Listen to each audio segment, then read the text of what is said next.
বিসমিল্লাহির রহমানির রহিম। আসসালামু আলাইকুম ওয়া রাহমাতুল্লাহি ওয়া বারাকাতুহু। সকলকে আজকের পাঠে স্বাগত জানাচ্ছি। আজকের পাঠে আমরা পরিমাণগত রসায়ন নিয়ে আলোচনা করব।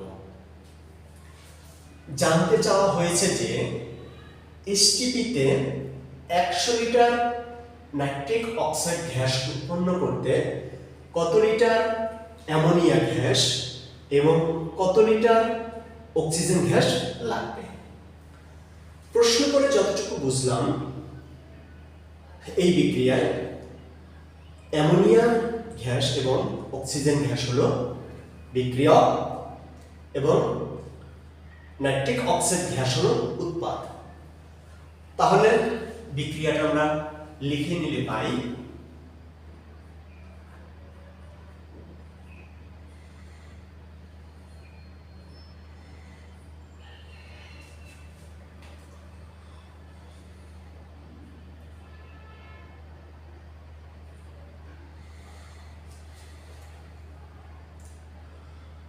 কিন্তু বিক্রিয়া এখানেই শেষ হয়ে যায়নি। তার কারণ আমার অক্সিজেন এবং হাইড্রোজেন পরমাণু এখনো সমতা আসেনি। অক্সিজেন এবং হাইড্রোজেন পরমাণুর এখনো সমতা আসেনি। আমরা জানি যে বিক্রিয়া পূর্ববর্তী এবং বিক্রিয়া পরবর্তী অণু ও পরমাণুর সংখ্যা সর্বদা সমান থাকে। এখন যদি আমি উৎপাদ হিসাবে পানি তৈরি করে নিই, যদি এই বিক্রিয়ায় পানি তৈরি হয়, কিন্তু আমি বোঝানোর জন্য একটু পরে লিখলাম। তাহলে অক্সিজেন পরমাণুর সমতা আসলেও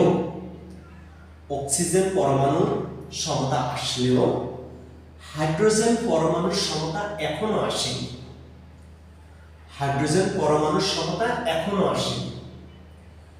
আমি যদি এখন অ্যামোনিয়ার 2টি অণু নেই এবং পানির 3টি অণু নেই, তাহলে হাইড্রোজেন গ্যাস সমতায় আসে। 3 দুগুণে 6, 3 দুগুণে 6, তখন হাইড্রোজেন গ্যাস সমতায় আসে। কিন্তু নাইট্রোজেন সমতা হয়, নাইট্রোজেন গ্যাস সমতা হয়। আমি যদি এখন নাইট্রোজেনেরও 2টি অণু নিয়ে নিই, তাহলে নাইট্রোজেন সমতায় আসে, কিন্তু অক্সিজেন সমতা হয়। তার কারণ এখানে অক্সিজেনের পরমাণু আছে 2টি, এখানে অক্সিজেনের পরমাণু আছে 3টি, মোট অক্সিজেনের পরমাণু আছে 5টি, আর আমার এখানে অক্সিজেনের পরমাণু আছে 2টি। এখন আমি যদি এখানে 5/2 নিয়ে নিই, তাহলে অক্সিজেন পরমাণু তার সমতা ফিরে পায়।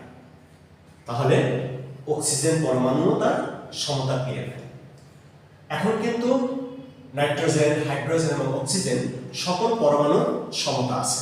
সুতরাং বিক্রিয়াটা সম্পূর্ণ হয়েছে। কিন্তু আমি এই ভগ্নাংশের ঝামেলা এড়ানোর জন্য আমি সম্পূর্ণ বিক্রিয়াটিকেই 2 দ্বারা গুণ করে দেব। 4NH3 plus 5O2 4NO plus 6H2O হয়ে গেল আমার গুণ করা। বিক্রিয়া কিন্তু আমার একটা ভুল ছিল না, বিক্রিয়াটা আমার শুদ্ধই ছিল। বরঞ্চ এখানে এই লাইনটা করার উদ্দেশ্য ছিল মাত্র ভগ্নাংশের ঝামেলা এড়ানো। আমি এখন আয়তনের দিকে যাব।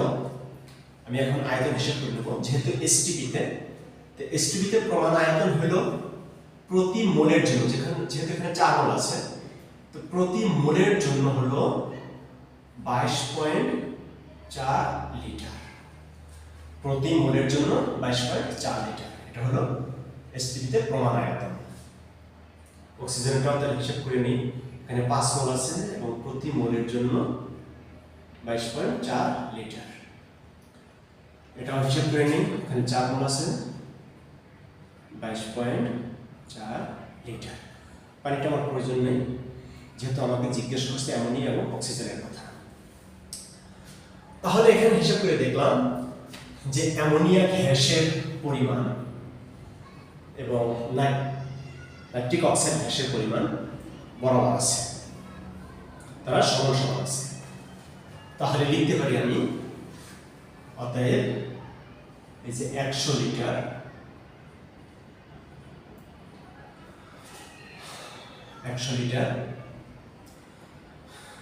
নাইট্রিক অক্সাইড উৎপন্ন করতে নাইট্রিক অক্সাইড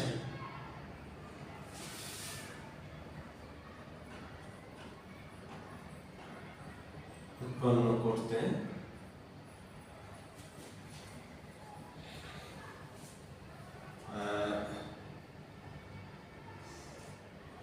অ্যামোনিয়া গ্যাস লাগবে, NH3। অ্যামোনিয়া গ্যাস লাগবে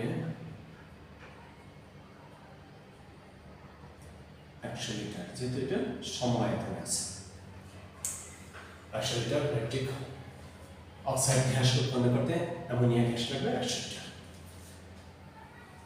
এটা গেল অ্যামোনিয়া গ্যাসের হিসাব। এখন রয়ে গেল অক্সিজেন গ্যাসের হিসাব। কিন্তু অক্সিজেন গ্যাস আর নাইট্রিক অক্সাইড গ্যাসে হেরফের আছে, দুইটা পার্থক্য আছে, দুইটা সমান সমান নেই। সুতরাং তাহলে আমি এখান থেকে লিখে নিতে পারি যে আবার 4 into 22.4 লিটার নাইট্রিক অক্সাইড উৎপন্ন করতে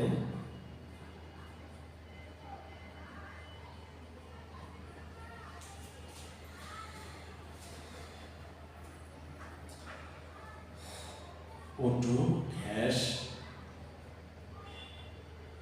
লাগবে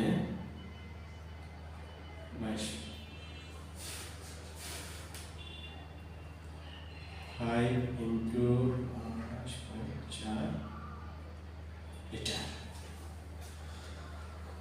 এত লিটার নাইট্রিক অক্সাইড এত লিটার, অতএব 100 লিটার উৎপন্ন করতে O2 লাগবে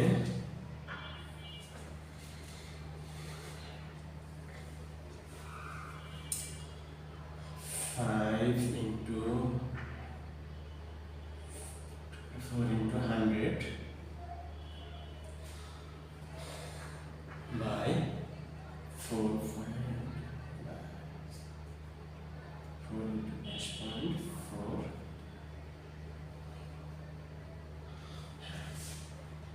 যদি লঘিষ্ঠ করি, ওর সাথে ভেনিশ হয়ে যাবে। 4 দিয়ে যদি 100 কাটা হয় 25, 5 25 125 লিটার।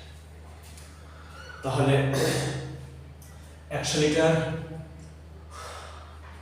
নাইট্রিক অক্সাইড উৎপন্ন করতে অ্যামোনিয়া লাগবে 100 লিটার, আর 100 লিটার নাইট্রিক উৎপন্ন করতে অক্সিজেন লাগবে 125 লিটার। এটা বেশি পরিমাণে লাগবে। আশা করি বুঝতে অনেক সহজ হয়েছে। আল্লাহ তাআলা আমাদের সকলকে বুঝার তৌফিক দান করুন। আল্লাহ তাআলা আমাদের সকলকে ভালো রাখুন, সুস্থ রাখুন। সবাইকে এতক্ষণ সাথে থাকার জন্য ধন্যবাদ। আগামী পাঠে আমন্ত্রণ জানিয়ে আজকের মতো এখানেই শেষ করছি। আসসালামু আলাইকুম ওয়া রাহমাতুল্লাহি ওয়া বারাকাতুহু।